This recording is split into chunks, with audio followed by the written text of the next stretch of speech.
Hi everyone, this is Tanner here with another practical tip to help you become leather savvy. Today I want to talk about the word patina.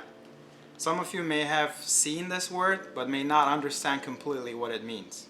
So when we say patina in the leather industry, we're talking about that layer formed on the top of the leather or leather goods by usage, by interaction with human hand. As soon as you start using a leather craft, your hands, the oils from your hand start forming that beautiful character and aged look on your craft.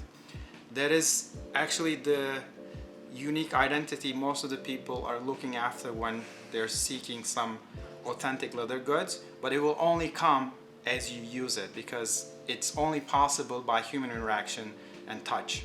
So what happens is when you get the leather, especially if it's a wallet or a bag like this example, the places you touch, like this handle and the opening spot right here, it will start absorbing the oils from your hand, your fingers, and then it will develop that darker aged look, shaping into a beautiful craft as days go by.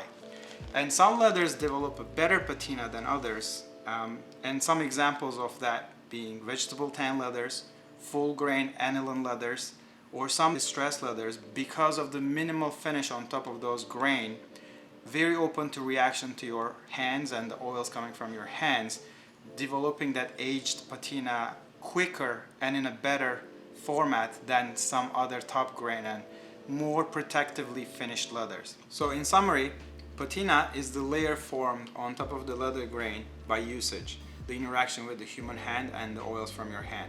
It only makes your crafts beautiful as long as you use it. Some leathers form better patina than others, vegetable tan and full grain being the best. I hope this helps you navigate the space better next time you shop for leather goods. Thanks for watching.